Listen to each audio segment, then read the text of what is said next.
Tous politiques. En direct sur France Inter, avec les rédactions du journal Le Monde et de l'agence France Presse. Un projet alternatif, c'est-à-dire que si demain, il faut être sérieux, si demain François Hollande se dit « Ah, c'est trop », entre Madame Merkel qui me serre le cou, 98 patrons qui me tombent dessus et qui ne tiennent aucun compte des bonnes manières que je leur ai fait en leur léchant méticuleusement les pieds à l'université d'été du MEDEF, tout d'un coup il se dit maintenant nous allons faire de la résistance. Il va donc en appeler à qui, à votre avis ? À ceux qui sont capables de tenir la résistance. Est-ce que nous sommes capables de former un gouvernement demain? Moi je vous réponds, le Front de gauche, oui, il en est capable. Ça veut dire que nous sommes prêts à tout. Prêts à gouverner, prêts à mener la lutte dans la rue, il faut être prêt à tout en même temps. Il ne faut pas simplement être un espèce de super syndicat et essayer de voler la place des syndicats. Est-ce que vous serez prêt à être de nouveau candidat à Hénin-Beaumont si l'élection venait à être annulée? Oh, vous savez, on va commencer par dire que la première question qui se poserait si l'élection est annulée, c'est pourquoi elle est annulée. Alors d'après, ça voudrait dire que le recours qu'a présenté Madame Le Pen a été jugé valable par le Conseil constitutionnel. Bon, alors déjà on commence par dire que celle-là, elle a oublié qu'elle a fait sa campagne avec des faux tracts et ainsi de suite. Mais passons.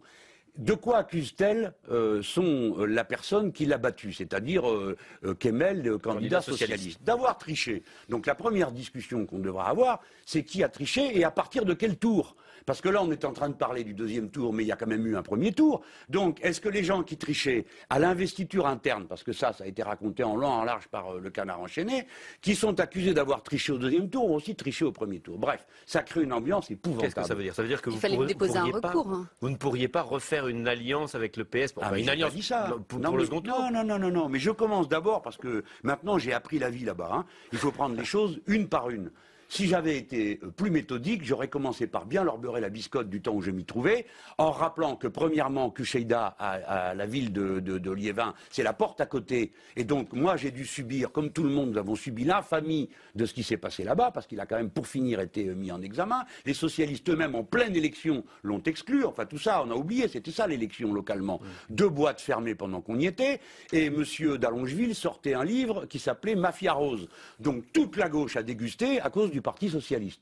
Et alors que les sondages avaient annoncé un triomphe, une victoire à 57 contre 43, si c'était ce brave socialiste qui était là au deuxième tour, tandis que ce malheureux Mélenchon aurait gagné d'une courte tête, paraît-il. Le résultat, c'est qu'à 100 voix près, on perdait. Donc il faudrait peut-être se demander pourquoi à 100 voix près, on perdait.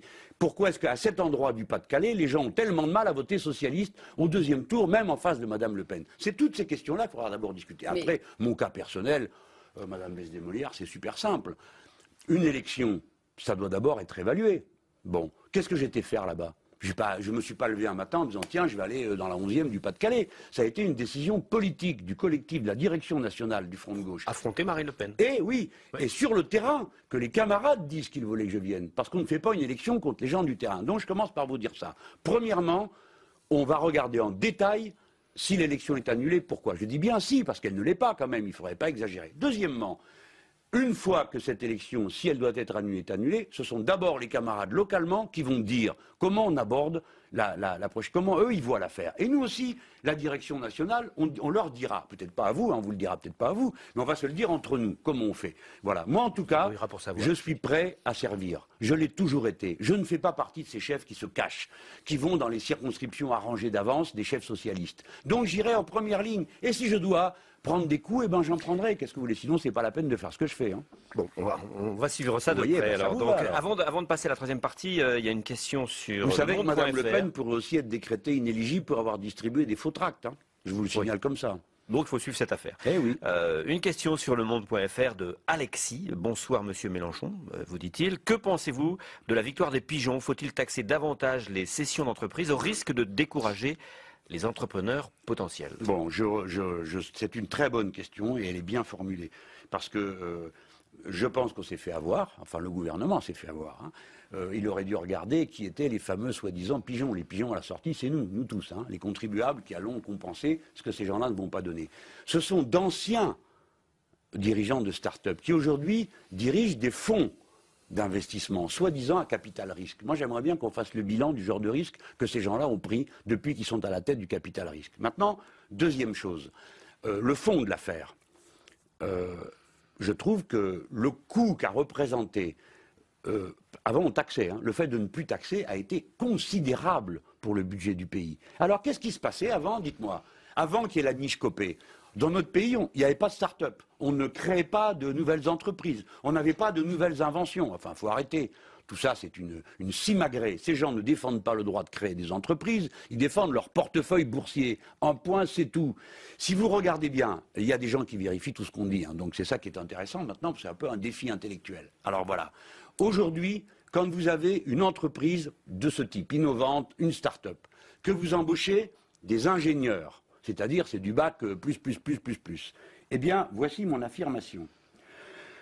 Le coût du travail d'un ingénieur en France dans une société innovante, quand on cumule salaire, cotisation sociale, mais aussi déduction par crédit recherche impôt et jeune entreprise innovante, est, écoutez bien ça, 2,5 fois moins élevé qu'aux États-Unis d'Amérique. Je répète, 2,5 fois moins élevé qu'aux États-Unis d'Amérique. Le problème que nous avons en France, ce n'est pas l'excessive taxation des profits du capital.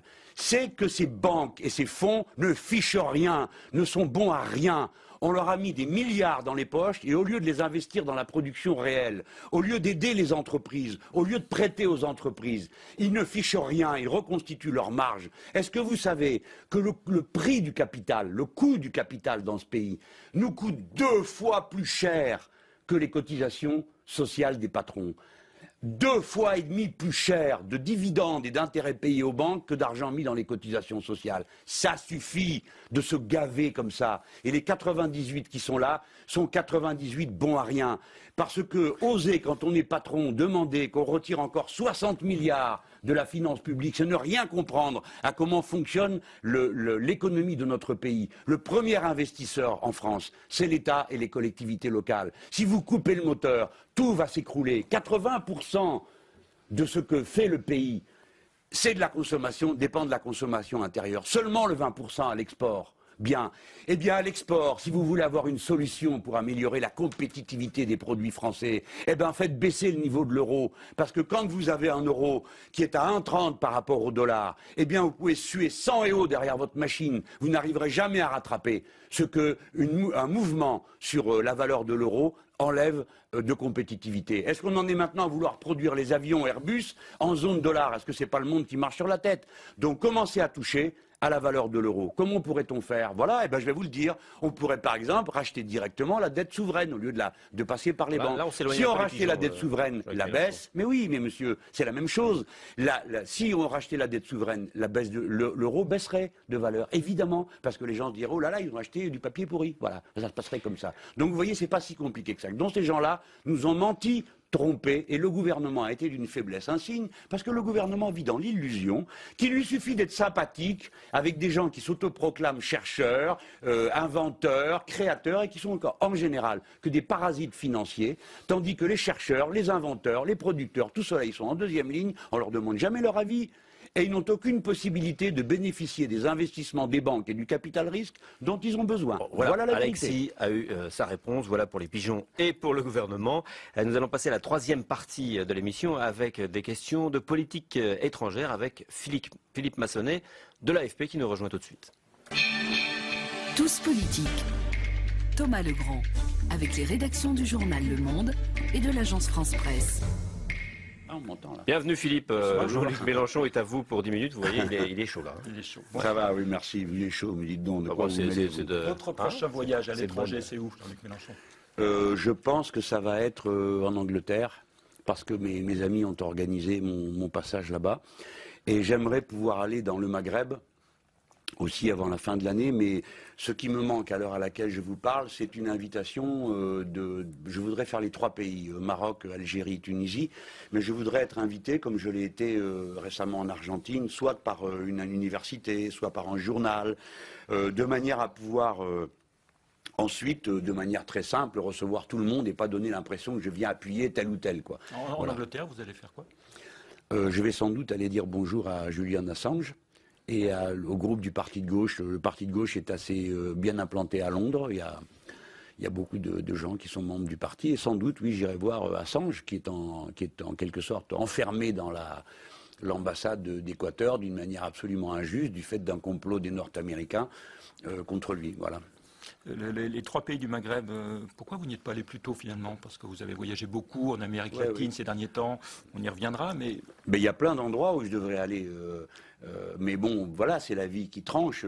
Quand j'ai eu fini mes 2 élections, la seule invitation que j'avais sur la table, c'était pour aller au forum de São Paulo à Caracas. Il y avait en même temps l'élection. Voilà, je me suis dit, je vais voir ça de près. Mais comment vous voyez la révolution arabe? Comment vous voyez son évolution? Où donc? La révolution, le printemps arabe. Comme ceux d'Amérique du Sud, ce sont des processus très divers. Aucun n'a sa forme définitive. La révolution contient toujours un principe de contre-révolution. Et la menace islamiste. Il y a la menace des partis totalitaires, de la contre-révolution, bien sûr, c'est-à-dire que l'élan démocratique soit brisé par des partis contre-révolutionnaires. Le printemps arabe, c'est une révolution? Vous parlez de contre-révolution? Ah ben oui, par la force des choses. C'est un début de révolution, ça n'est pas une révolution accomplie. Hein. Ils sont passés par une première étape qui touchait aux structures démocratiques des pays. Je parle seulement de la Tunisie, parce que la Libye, c'est tout autre chose. C'est une guerre civile gagnée avec l'appui des armées de l'OTAN. Bon, c'est tout autre chose. C'est vraiment un cas particulier, comme chaque fois qu'une révolution se transforme en guerre civile, qui a le dernier mot, celui qui est le plus armé. Hein. On est dans autre chose. De la Syrie, puisqu'on parle de révolution et d'armement, qu'est-ce qu'il faut faire en Syrie? Ah, non, mais ça, je ne suis pas syrien, moi. Je serais syrien. Vous n'êtes pas tunisien non plus. Non, mais je serais syrien. Non, mais vous dites qu'est-ce qu'il faut faire? Qu'est-ce qu'il faut faire? J'aime le soupir de l'homme blanc. Qu'est-ce que nos pays peuvent faire? Que faut-il faire pour ces pauvres gens, hein? Non, mais qu'est-ce que nos pays peuvent faire pour que la démocratie avance en Syrie, si on peut dire? Parce que nos pays sont démocratiques, bien sûr. On a des leçons. Bon, bref, alors on n'a rien à faire. Que la Syrie. Alors, sans donner de leçons. Oui. Non, mais c'est ça que pardon, je suis. Est-ce que vous soutenez le mouvement? Évidemment. Qu'est-ce qui peut soutenir? Moi, ma position a toujours été la même. À partir du moment où un pouvoir commence à faire tirer sur son propre peuple, c'est terminé. Ce n'est plus un pouvoir légitime parce que la règle veut, la logique de la vie en société, c'est que le pouvoir... Est-ce qu'il faut les idées? Est-ce qu'il faut faire livrer des armes? Certainement pas. Voilà, je vais vous dire quelque chose qui est très dur à entendre. Il faut que les peuples se libèrent eux-mêmes. Vous avez fait l'expérience du contraire en Libye. Avant la Libye, vous avez fait l'expérience du contraire en Irak. D'accord? On vous a expliqué la guerre juste, les armes de destruction massive et tous ces trucs bidons. Le résultat, c'est que c'est une guerre civile effroyable dans ce pays et que la démocratie n'a pas fait un mètre en avant. C'est l'inverse. C'est-à-dire que le pays s'est quasiment tout détruit. Toutes les interventions, écoutez, c'est depuis la grande révolution de 1789, hein, comme disait Robespierre, les gens n'aiment pas les missionnaires armés. Hein.